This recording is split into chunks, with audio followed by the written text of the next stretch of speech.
Here comes Bod.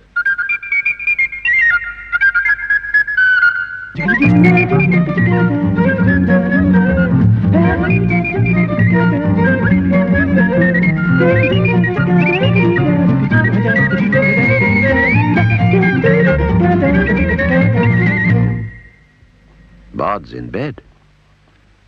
He's having a dream. And in the dream, he's eating a large bowl of strawberries and cream. Next morning, he can think of nothing but strawberries and cream.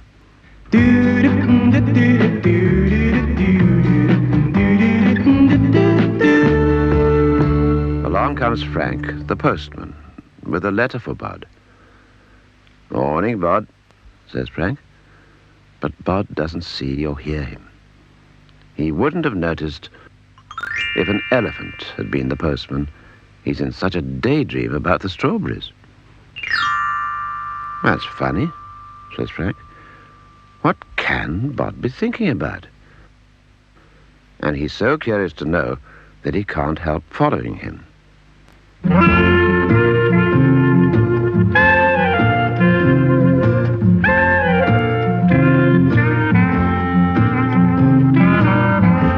They come to Farmer Barleymow. "Morning," says Barleymow. But they walk past without answering him. Bod's so busy thinking about strawberries, and Frank's so busy thinking about what Bod can be thinking about, they wouldn't have noticed if Barleymow had been a scarecrow. "Well, I never," says Barleymow. And full of wonder, he follows them.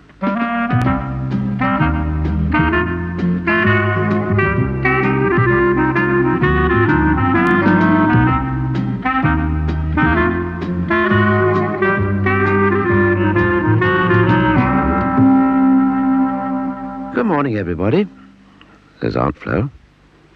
But they're all so busy with their own thoughts that they walk past without answering her. They wouldn't have noticed her if she had been standing on her head. "What can they be up to?" says Aunt Flo.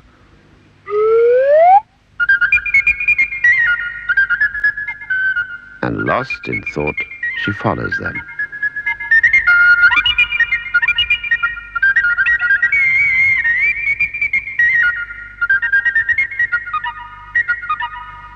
By and by, they come to a hole in the ground. Bod doesn't see it. He's still dreaming of strawberries. Frank is so busy thinking about what Bod can be thinking about that he doesn't even notice that Bod has disappeared. He, too, walks into the hole. And Barleymow is so busy thinking about what Bod and Frank can be thinking about that he doesn't see the hole either. Nor does Aunt Flo.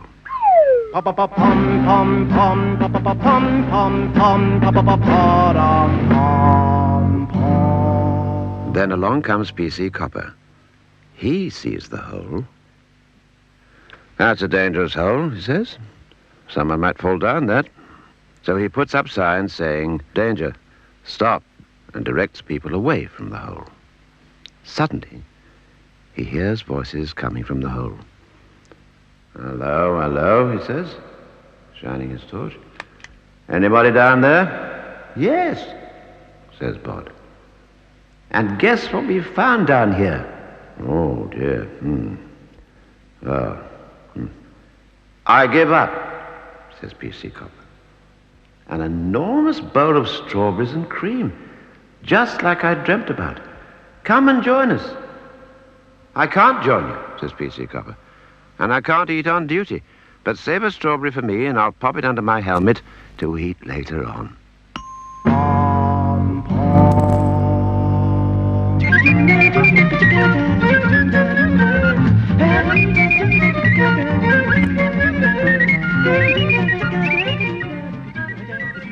There goes Bod. And here comes... what? It's something that's used at night. Now can you see what it is? A torch. In the dark, a torch beam just lights up parts of things. Now, can you tell what this is part of? What's got a top like that? A bicycle. And there's something else there. What do those wheels belong to? A pram.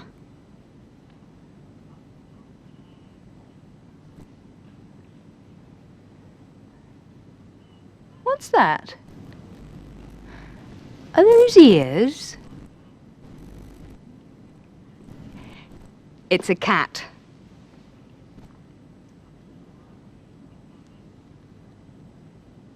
It's gone into the night. Can you see anything else? Ears and whiskers. A mouse.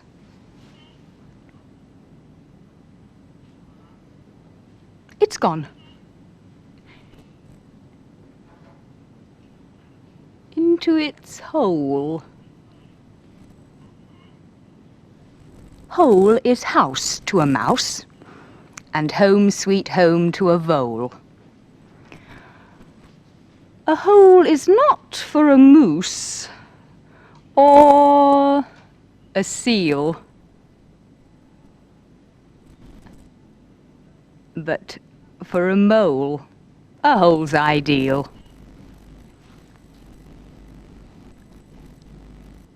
Hole is den to a fox, and burrow to a rabbit.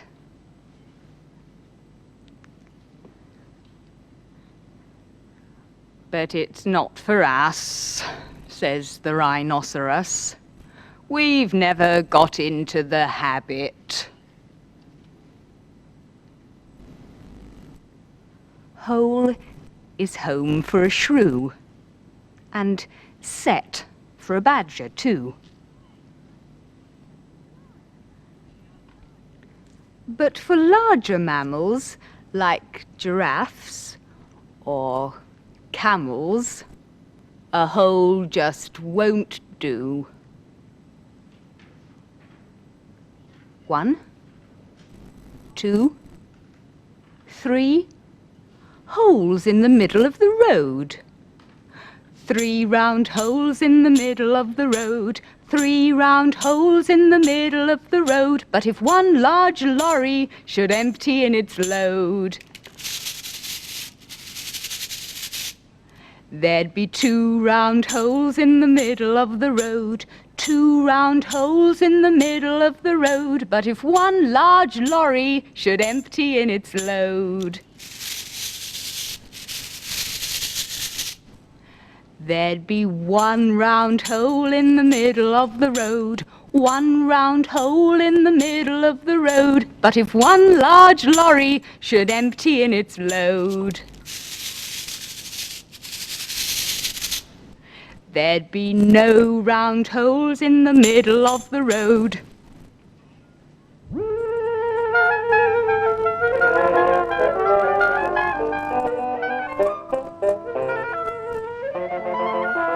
Alberto Frog and his amazing animal band were practicing for a concert when a carrier pigeon fluttered down with a note for Alberto. It said, "Animal band to report immediately to the Queen of Elsewhere." The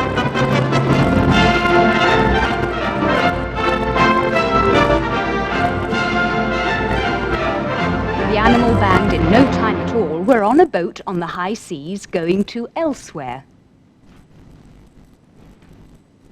When they arrived, the Queen told them the sad story of the King of Elsewhere. "He just can't sleep at night," she said, "which is bad enough, but what's worse is that he takes it out on everybody else. First he wakes me up,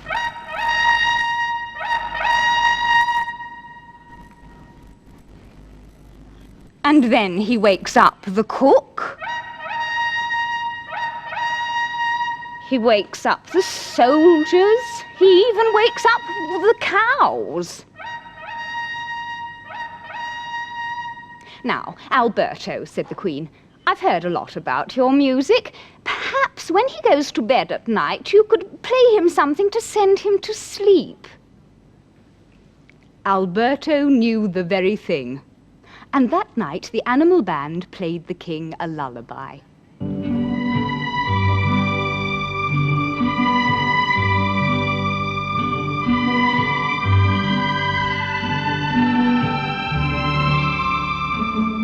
As they played, the king started to nod. He continued to nod. His crown fell, and he fell asleep.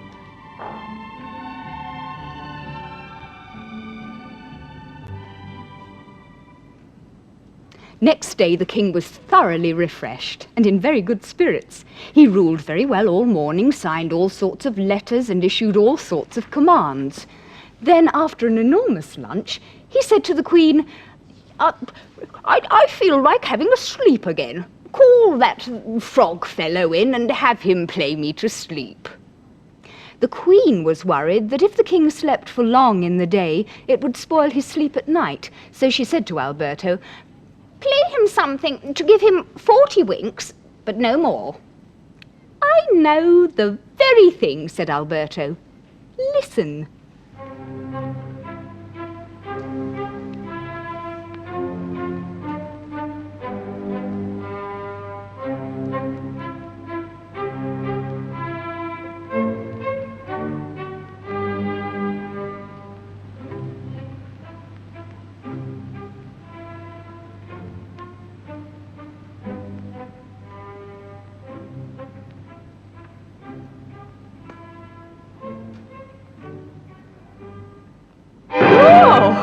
Oh, said the king, waking up. Amazing what 40 winks will do. Now for some more ruling. How can I possibly thank you, said the Queen. Name anything, however valuable, and it shall be yours. Well, said Alberto. The squirrels knew what he was going to ask for. The cats knew what he was going to ask for. The badger knew what he was going to ask for. Well, he said, I wouldn't say no to a milkshake. Any particular flavour? Said the Queen. I bet it's raspberry, said the badger. I bet it's lime, said the cats. I bet it's vanilla, said the squirrels. Chocolate, please, said Alberto. And they all got a surprise.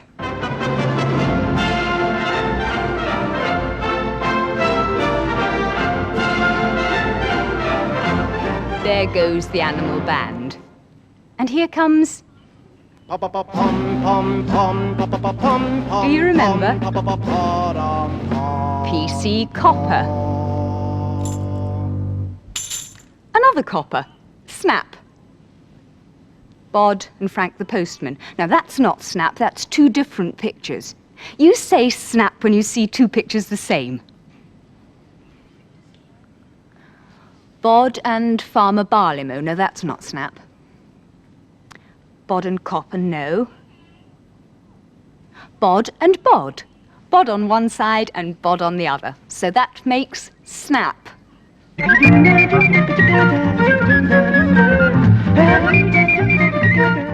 There goes Bod and his friends. But he'll be back.